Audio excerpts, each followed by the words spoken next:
Buenas tardes, esta es la clase número 10 de la Escuela Dominical 2020 de la Iglesia Bautista de Aedo. Estamos estudiando la vida plena que Jesús prometió a todo el que se uniera a Él por fe. Él dijo que del ser interior fluiría vida eterna. Y entonces queremos preguntarnos hoy, ¿qué es el hombre interior? Sabemos que el ser humano es una dimensión física y una dimensión espiritual. No como lo piensan algunas corrientes en forma dualista, o sea, no somos un ser espiritual que habita un cuerpo físico y que en la muerte se libera de ese cuerpo y existe para siempre en estado espiritual. Eso no es lo que enseña la Biblia. Dios en Edén nos creó espíritu y cuerpo. Jesús también fue espíritu y cuerpo, y cuando resucitó, su cuerpo glorificado es el que ascendió a los cielos.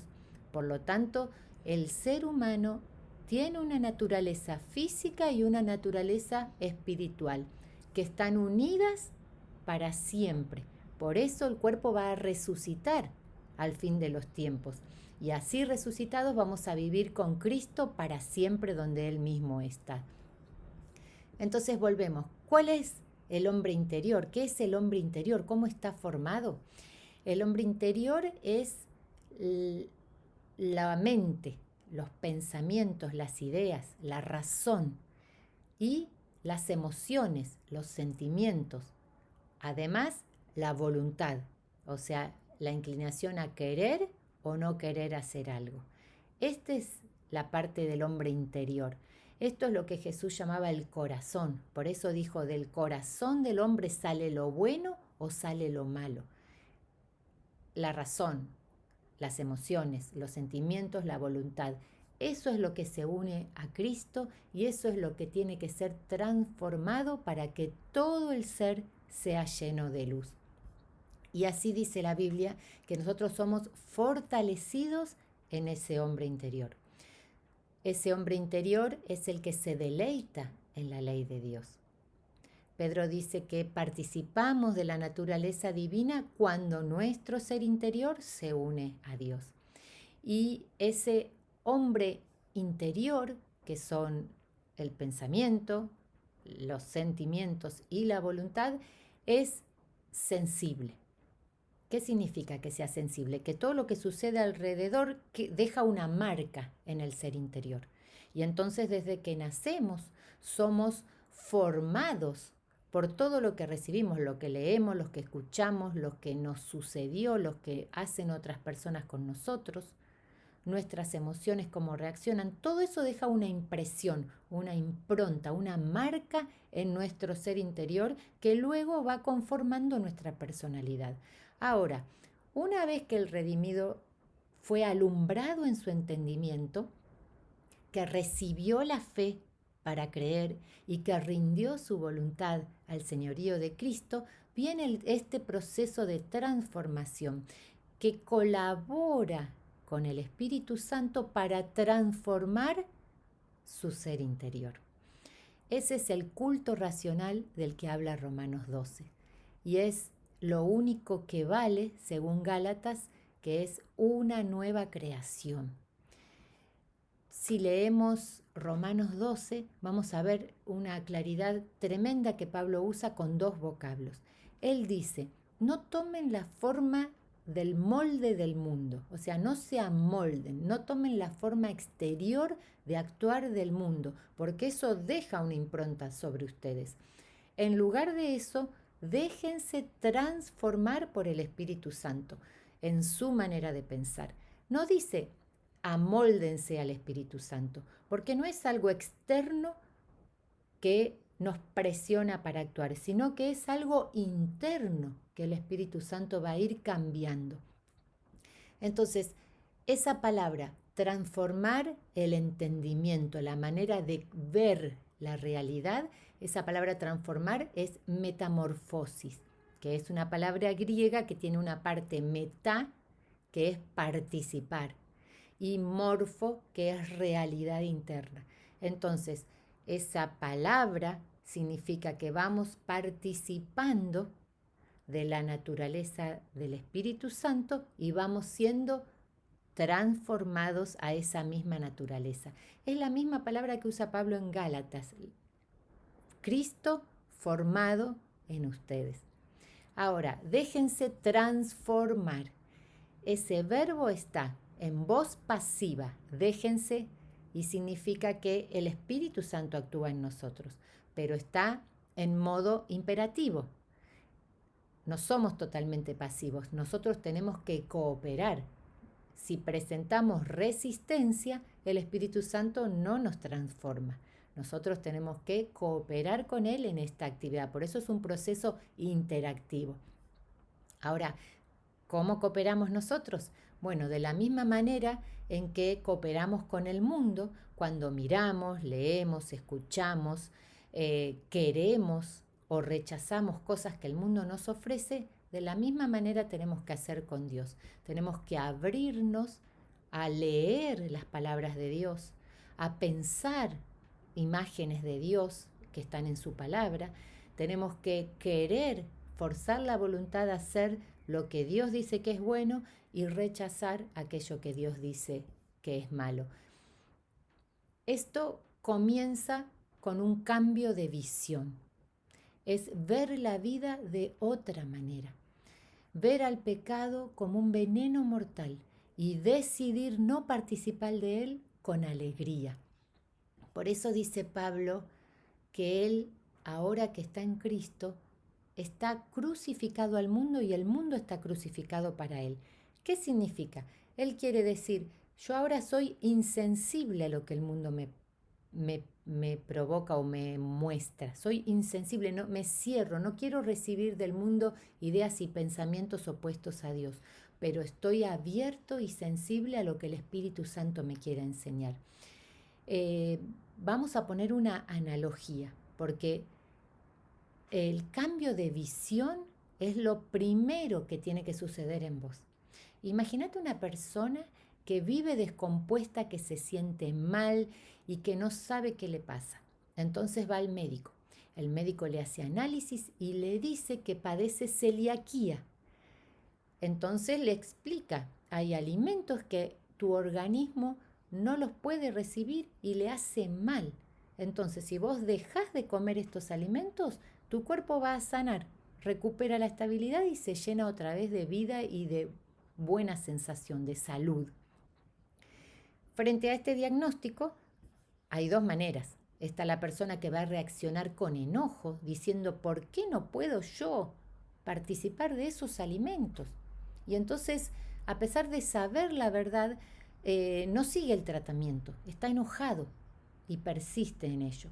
Y está la persona que se alegra, que se pone feliz de saber el motivo de su sufrimiento y entonces decide eliminar esos alimentos, comenzar a consumir otras cosas y gradualmente su cuerpo recupera la salud.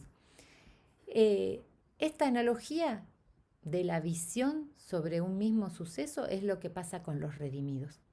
Cuando Dios ilumina y vos recibís la fe y entendés lo que es el pecado, tenés dos actitudes.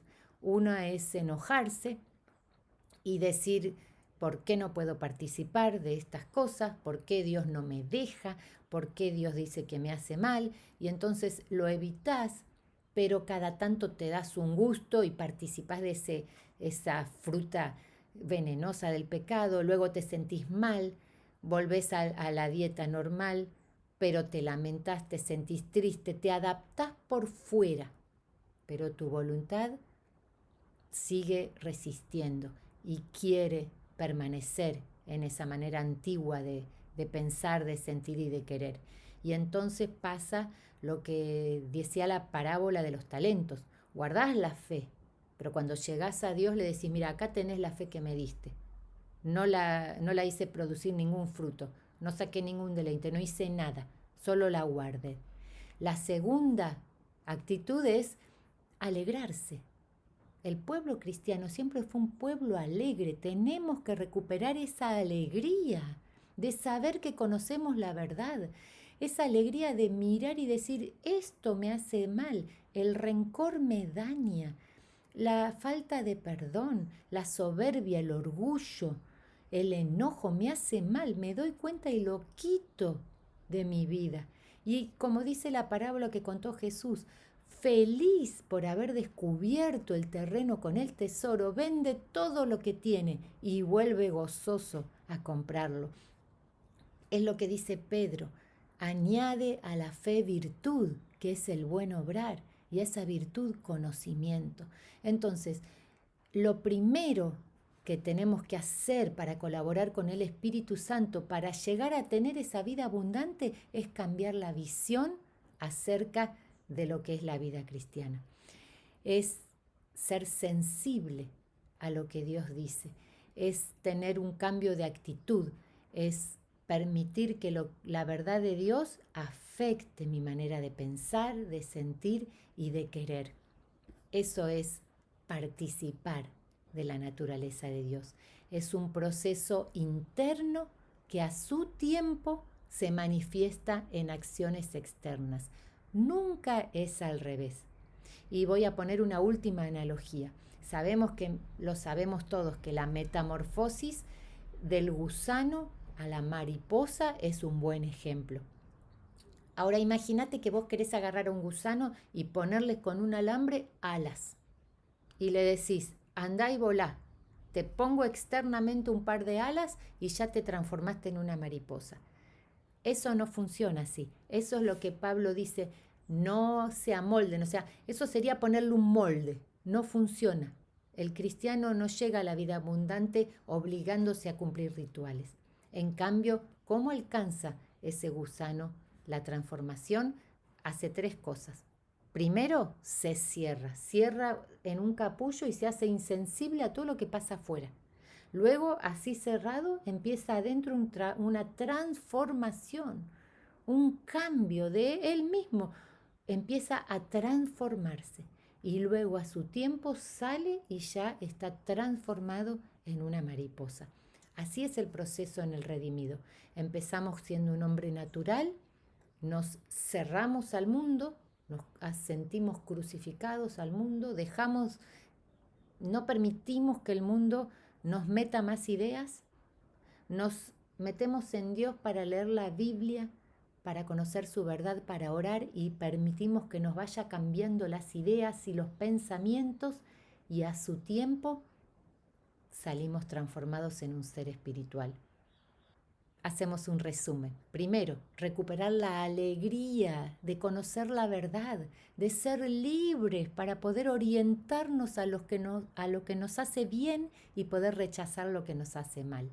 Segundo, cerrarnos al mundo, considerarnos muertos al pecado, no dejar que entre a nuestro entendimiento ideas opuestas a Dios.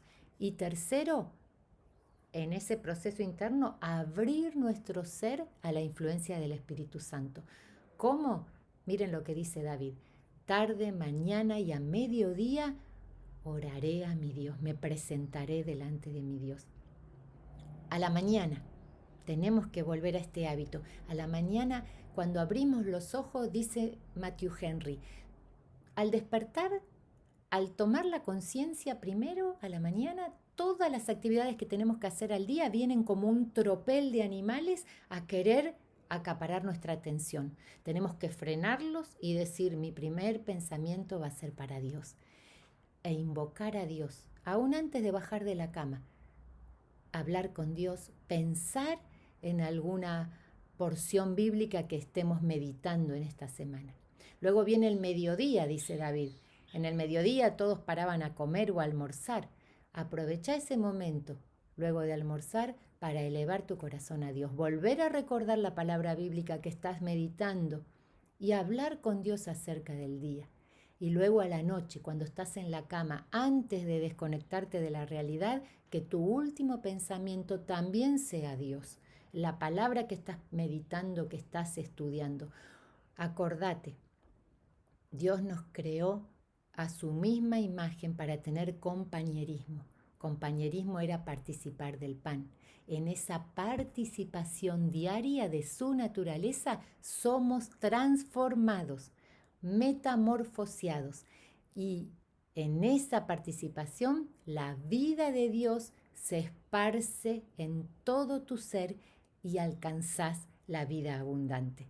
De Dios es transformar, de nosotros darle lugar leyendo, meditando y amando su persona. Por favor, meditemos en esto esta semana. Que Dios te bendiga mucho.